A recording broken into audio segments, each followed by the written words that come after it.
어렸을 때 읽기 유창성이 좋지 않았던 사람이 커가면서 어떻게 되어 가는지를 설명을 해드릴게요. 독해를 잘하기 위해서 음독이 중요하다 이런 말들을 하잖아요.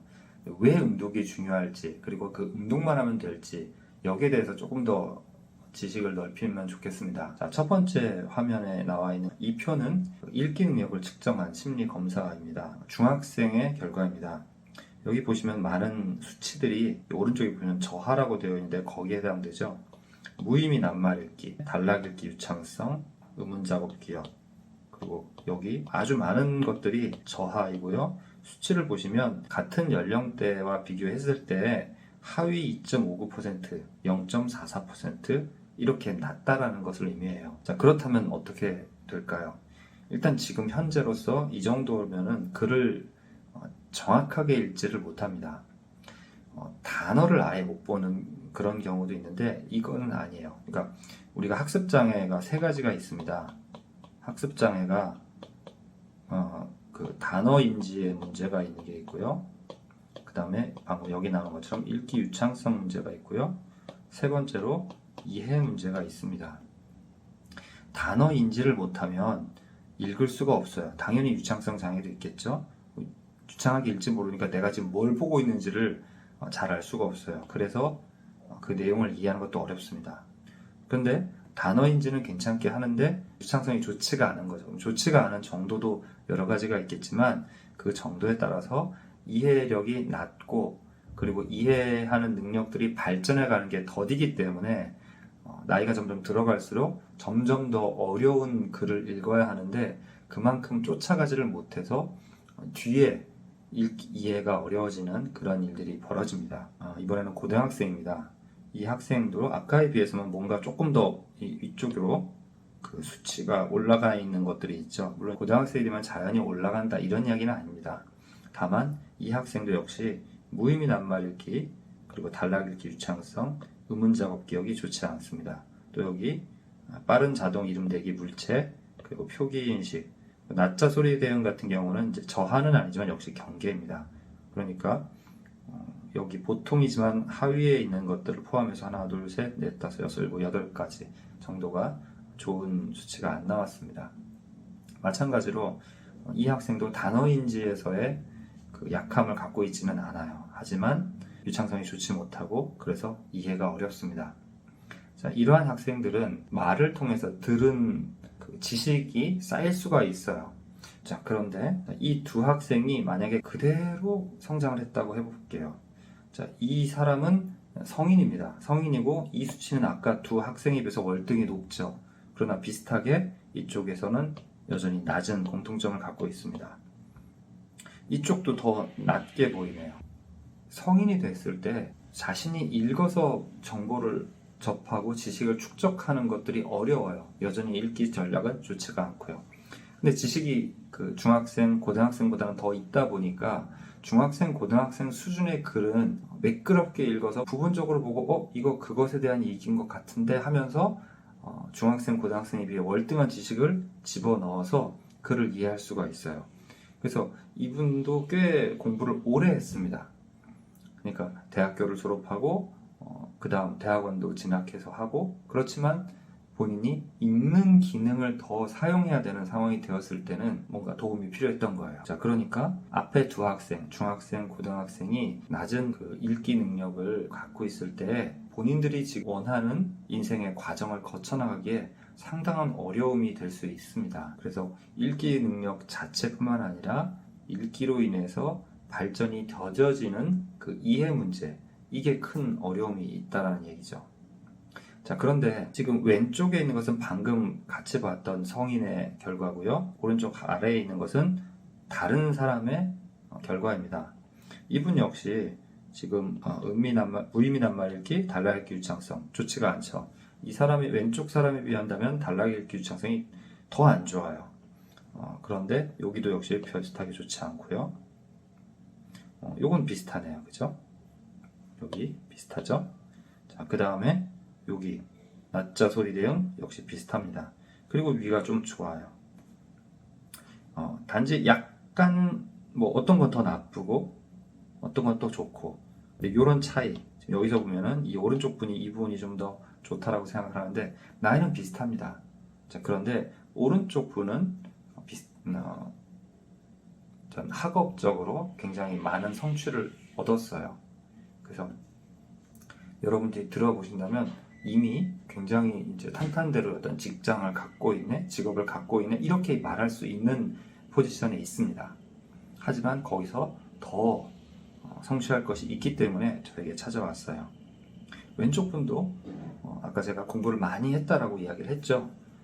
더 자세히 말씀드릴 수는 없지만 그 공부해 나가는 과정도 분명히 쉽지는 않았을 거예요. 하지만 글을 통해서, 글을 매끄럽게 처리하는 걸 통해서가 아니라 자신이 갖고 있는 자신이 다른 노력을 해서 그것을 보완한 거예요. 그렇다고 해서 글 읽기 능력이 괜찮아진 것은 절대로 아닙니다. 다만 오른쪽 분은 좀 더, 또는 보통 평범한 사람들보다 더 높은 성취를 이뤘던 비결이 있는데, 그건 뭐냐면 자신이 글 읽기를 원활하게 하지 못하는 것 때문에 더 많은 노력을 했어요. 어떻게 보면은 약간의 그 육체적, 신체적 핸디캡을 갖고 있는 분과 비슷한데요. 남들이 1시간 걸려서 외출 준비를 마치면 나는 그것에 항상 3배가 걸렸다라고 하는 검사가 있었습니다. 넥타이 하나를 매는 것만 해도 우리는 뭐 한 20초면 매잖아요. 20초도 긴가? 근데 그 사람은 뭐 몇 분 동안, 한 5분인가 씨름을 해야 돼요. 그럼에도 불구하고 검사가 되었습니다. 그것처럼 이분도 글을 한 번 읽으면 잘 읽을 수가 없었어요. 하지만 그 글을 2번, 3번 읽어가면서 이게 어떤 것들을 얘기하고 있나 보다라고 파악한 다음에 자신이 그런 식으로 쌓아놨던 지식들을 전부 투입하고 머릿속에서 이 내용을 조직화해서 무엇이 어떠어떠한 거구나, 이것들을 해낸 거죠. 그렇다면 읽기 주창성 안 좋아도 이렇게 하면 되지 않느냐 말씀하실 수 있는데, 왜 어려운 가운데서 정말 영웅적으로 대단한 그 불굴의 의지로 성취를 한 사람이 있다고 해서 나머지 사람들도 할 수 있잖아, 왜 그렇게 못해, 이렇게 말하면 안 되는 거죠. 모든 사람한테 왜 당신은 빌 게이츠가 아니고 주커버그라든가 이런 사람이 아니냐라고 말하는 거랑 똑같아요. 그러니까 그런 게 쉽지 않다는 걸 알고 가만히 있는 것이 아니라 지금 부족한 부분들, 보완이 필요한 부분들을 향상시키기 위해서 노력을 해야 된다는 겁니다. 자, 지금 마지막 프레젠테이션인데 이걸 한번 같이 봐주세요. 아까 읽기 유창성 얘기를 했는데, 그게 읽기 유창성이 바로 이 읽기입니다. 읽기 능력의 제일 마지막에 있는 게 말하자면 읽기 유창성이에요. 읽기 유창성이란 신속하고 정확하게 글을 읽는 거죠. 신속하게 글을 읽어서 넘겨주면 뭐라고 써있는지를 보니까 이제 그것의 의미를 마음속에 생각하기 시작합니다. 자, 보세요. 사람 얼굴이 있는데요. 자, 제가 이게 눈이라고 써놨죠. 이건 글자예요. 글자가 오른쪽에 있는 눈하고 비슷합니까? 안 비슷하죠? 단어라고 하는 거는 이렇게 써있는 글자를 보고 그것의 의미를 우리가 떠올리는 거예요. 그러니까 마치 지나가다가 보자마자 참새네? 생각하는 거랑 똑같은 거예요.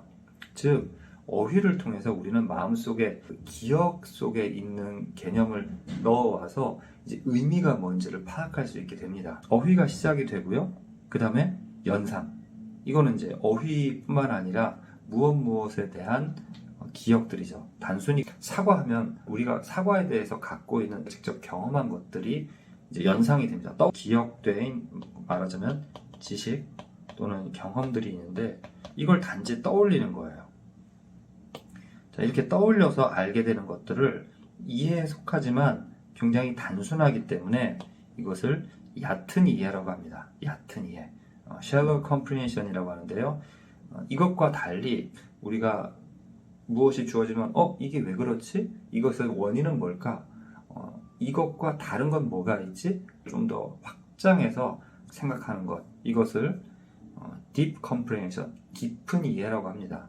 그러니까 단순한 이해가 있고 깊은 이해가 있는 거예요.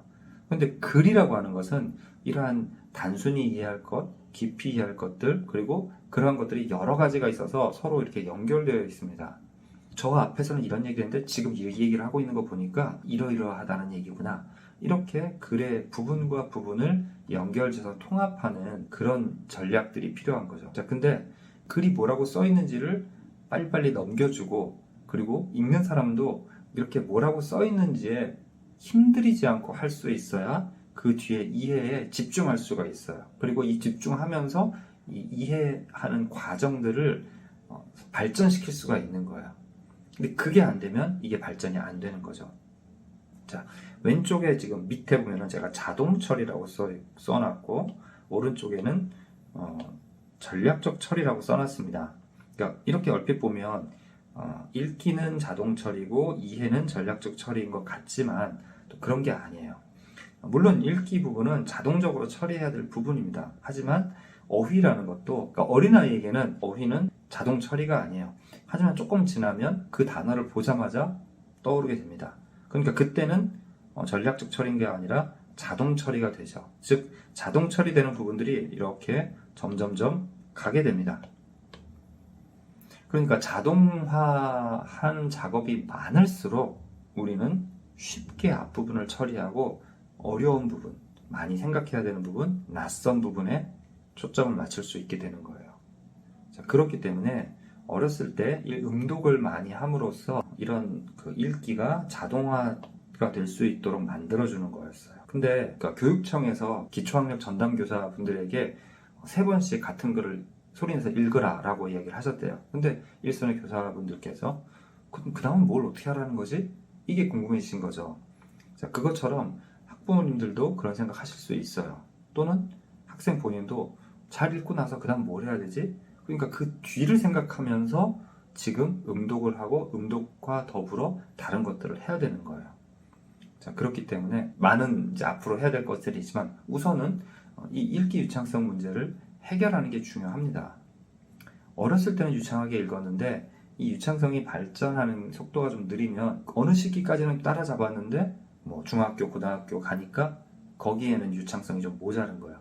자, 근데 이때 유창성은 초등학생이 잘 못 읽는 것보다는 그것만큼 미숙해 보이지는 않는데 사실은 문제가 있는 경우가 있어요. 글을 읽는 시간이 오래 걸리고 읽으면서 글자를 틀리는 경우도 살짝씩 있고 아니면 글자는 전혀 안 틀리는데 띄어읽기가 매끄럽지 않다든지 이런 현상들이 보입니다. 그러면은 그것 자체로는 그냥 어느 정도는 다 읽으니까 괜찮을 거야 라고 생각할 수가 있어요. 하지만 그것이 또래 또는 정상적으로 글을 소화할 수 있는 사람에 비해서는 분명히 지장을 주는 정도의 수준인지를 확인해야 되고요. 또 그것으로 인해서 단어라든가 이런 것들이 익혀지지 않은 그런 것들을 발견이 되면 당연히 이 사람이 지금 그냥 마냥 공부했을 때는 글 읽는 능력이 더 올라가지 않을 거다. 그래서 부분들을 꼭 해결하는 것이 중요합니다.